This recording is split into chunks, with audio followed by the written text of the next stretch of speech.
Rex from Rex Recites again. And so in the video, this video is another departure from my usual format of reciting poetry. I've done before a couple of handwriting analysis videos on politicians, and today I'm going to do one more. This one will be on sort of famous politicians of the past that had a great part in forming the events of the Western world, mostly in the last century, but in going into the beginning of this century maybe. And so, if you have watched any of the other two videos, you will remember something of the background, basis, or foundations of handwriting analysis, the three zones, upper, middle, and lower, and the lateral symbolism going to the right or to the left, and the pressure of the writing instrument on the paper. All of these are significant. And so we are ready then to go with the first specimen for the day, which happens to be Stalin. Now Stalin, of course, is recalled and known for being one of, I guess we could call one of the human monsters of the past century, with all of the harm that he did to the Western world and to the Russian people particularly, and so forth. This specimen, as it says, was written in Russian, so don't try to read it unless you're a Russian-speaking person. And over here on the side, as usual, as just the others, I have a few brief statements pointing out some of the foundation characteristics of his writing. And remember that there are a couple of limiting factors in doing these quickie analyses. First of all, it's a short specimen that might not show everything. And secondly, I have these very short statements which could be subject to quite a bit of interpretation if we had an entire page of writing. And so if you just look up here at his feelings are so heavy as to often override his thought processes, and this is shown by the tremendously heavy pressure throughout. You see how dark the paths of writing are. And there are very few, if any, loops in the writing, and it's retraced and very heavy, and that's why I made this statement here. He keeps himself in a very short leash. Real relaxation is almost impossible for him, and this is shown basically by the sparse spacing, interlining spacing, that some of these structures almost interfere with the following line, although it's not really as pronounced as much writing I have seen. His great degree of tension worsens this, and of course tension interferes with relaxation. And so you see the tension in the heavy stroke, downstrokes, for example, in this, it looks like a parentheses mark that ends in the lower zone in a very heavy blob. And this is indication of tension. Strokes such as this are great indication of tension. Very hard for him to keep his temper under control. It's always liable to come out because it is so strong, and he cannot contain it indefinitely without venting it in some way. Virtually his only release is the very large ego. And see the huge capital letters, which are prime signs of a very large ego. And so he's able to dissipate some of his nefarious deeds, you might say, by the fact that he dissipates some of the men taking pride in his very large ego. So this is a quick picture of Stalin. Okay, next please, Doug. So, Adolf Hitler. If his name were not here, you might have trouble reading his signature. This has no resemblance at all to his first name. This name you can make out after you know what it is.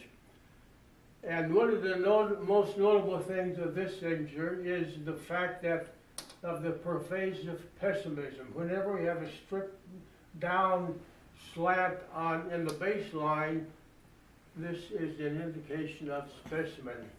And if this were typical is of a large page of script, why we would be more certain that it is very pervasive. And this unknown or unable to read first name over here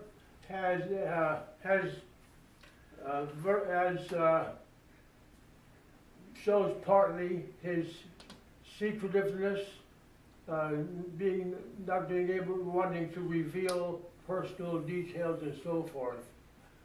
He's almost entirely preoccupied with official recognition. And this, of course, is one of the ego formations that we have noticed some of the others. And by the way, this is a very common sign among the writing of politicians, the superegos, and this is almost necessary for one to be in that profession. And so he was not so concerned with what other people would think of him. He wanted to be officially recognized. His feelings often block out his mentality because they're so heavy. And whenever you have feelings that are this heavy, why naturally this interferes impedes the mental processes. This was written in 1940, this signature. This one was in 1945, after things had begun to almost deteriorate for the German army.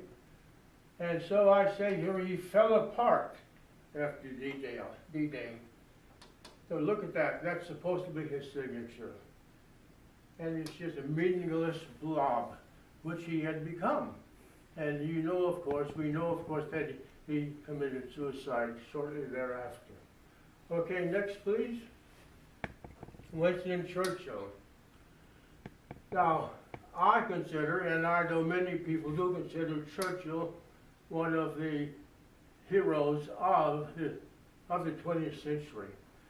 He fended off Hitler and his armies for a long time just by himself and England with him as leader. And eventually, of course, the U.S. came in and helped him dispatch Hitler. But now look at his signature and what I say about it. Look at how small the letters are. Concentration. They're heavy. He likewise has very heavy feelings. Now look at this final stroke on the L here. Is bulldog determination. And see, there are no loops at all. There's a little loop up here, yes, of course, and a very small one here. But mostly he's practically oriented, and he's one of the few politicians who doesn't have inflated egos. This letter is larger than necessary, of course, and it appears to be his middle initial, so that shows some signs of it, but not an exorbitant amount. And so he was almost for a few years the savior, in my view, of the Western world against Hitler. Okay, next up. Okay, now we come to FDR, to Franklin D. Roosevelt. And you notice that he likewise has a very heavy pressure. He had the determination, and it took quite a while for him to persuade Congress to enter the war against Hitler, but he, of course, finally did. And it was hard to resist him for very long because he has such tremendous energy and so much determination directed toward his goal. But he has a very large loop here, quite a large one here. The F in Franklin is not exorbitant. It's very heavily pressured, but he has no exorbitant loops in it, such as this. He's a powerhouse of action. He has tremendous depth of feeling, as I said. And the large R in Roosevelt, for one thing, shows that he has great pride in his heritage, his family name, as well as in his own abilities and desire to do things. Fierce concentration. Fierce concentration, it almost never lightens. Very practical mind is reinforced with a fair imagination. A very slight loop in this H. These two upper formations don't have the imaginative loops. And so, strictly speaking, he's interested in the practical world, in doing things in practice rather than daydreaming. And so, but that fair imagination helps him in his practical, worldly endeavors. So all in all, he's a pretty well-rounded individual, although everyone, of course, has weak points and faults. And notice some of the breaks between the letters here along with his signature. And breaks like this are indications primarily of intuitive flashes or in the intuitive sense of feeling. And this can help, of course, reinforce his efforts in the practical world. And look at this long line of the F. Think of it as maybe like a long T-bar. Shows a lot of determination and looking to the future, slight upward slant, the optimistic tendency. And so all in all, this is the writing of a very resourceful, energetic, and individual who accomplishes a lot. And I think everyone probably would agree with that. Okay, next please. Here I am again, not having to look at the specimens over my shoulder. And so now we've finished with these several handwriting specimens of important people in the past 75 years or so. And I hope you've enjoyed it. And if you haven't subscribed to my channel, please do so below. Thank you. Bye.